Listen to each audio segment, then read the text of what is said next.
नमस्कार, मैं नियाज खान और आप देख रहे हैं न्यूज एक्सप्रेस। दिल्ली के मुख्यमंत्री अरविंद केजरीवाल को सुप्रीम कोर्ट ने जमानत दे दी है।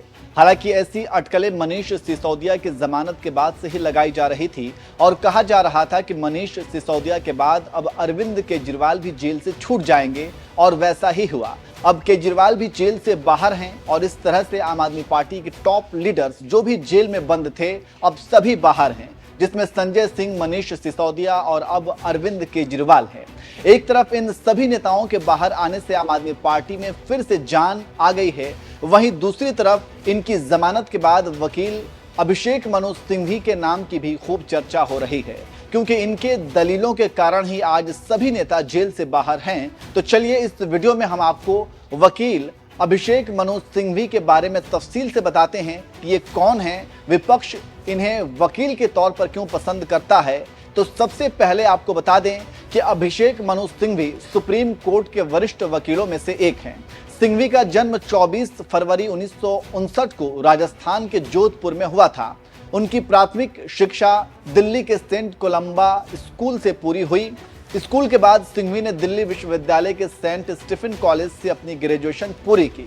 तो ये अभिषेक मनु सिंघवी के शुरुआती जीवन का परिचय है। मौजूदा समय में सिंघवी सुप्रीम कोर्ट में वरिष्ठ वकीलों में से एक हैं और ये विपक्ष की पहली पसंद भी हैं। ऐसा इसलिए क्योंकि मौजूदा समय में सिंघवी विपक्षी दलों के मुकदमे को ज्यादा देखते हैं।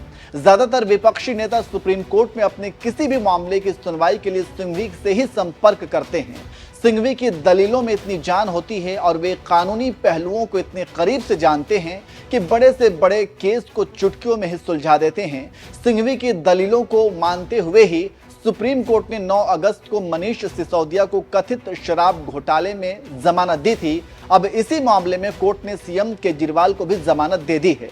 सिंघवी के पास किसी भी केस से जुड़ी पहलुओं पर इतनी बारीकी से कानूनी जानकारी होती है कि वो अपने विपक्षियों की दलील को फीका बना देते हैं। इसलिए कहा जा रहा है कि कोर्ट में अभिषेक मनु सिंघवी की दलीलों के आगे सीबीआई के वकील की एक भी ना चल पाई।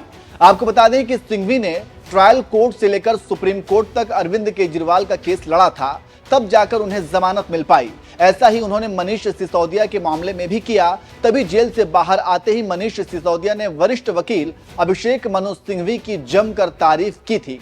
उन्होंने कहा था, अस्पताल में डॉक्टर और कोर्ट में वकील किसी भगवान से कम नहीं होते। अगर मैं आज आपके बीच खड़ा होकर भाषण दे पा रहा हूं तो इसके पीछे की सबसे बड़ी वजह है अभिषेक मनु सिंघवी। उनकी दलीलों की वजह से ही मुझे इस केस में जमानत मिल सकी और मैं जेल से बाहर आ पाया। तानाशाही को कल गलत ठहराया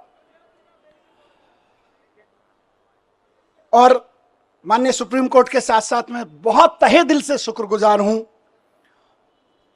उन वकीलों का जो पिछले 1.5 साल से 17-18 महीने से और बल्कि उससे पहले से भी पूरी लड़ाई लड़ रहे हैं। मैं जेल में बैठा था, आप लोग आंदोलन कर रहे थे, अरविंद जी जेल में बैठे हैं, आप लोग यहां सड़कों पे डंडे खा रहे हैं, लेकिन वो वकील इधर से उधर धक्के खा रहे हैं, एक कोर्ट से दूसरे कोर्ट धक्के खा रहे हैं, एक कागज से दूसरे कागज में जा रहे हैं। इनकी एक एक साजिशों का, इनकी एक एक चालबाजियों का, इनकी एक एक तिगड़मों का जवाब दे रहे हैं अदालतों में खड़े होकर, इनके एक एक झूठ का पर्दाफाश कर रहे हैं। मेरे लिए तो मैंने कल भी कहा था, भगवान स्वरूप हैं। किसी भी जेल में बंद होने वाले एक व्यक्ति के लिए तो वकील भगवान स्वरूप होता है और मेरे लिए तो सिंघवी साहब वाकई भगवान स्वरूप हैं। तो इस तरह से आप समझ गए होंगे कि अभिषेक मनु सिंघवी कौन हैं, इनकी चर्चा क्यों हो रही है और विपक्षी पार्टियों की ये पहली पसंद क्यों है।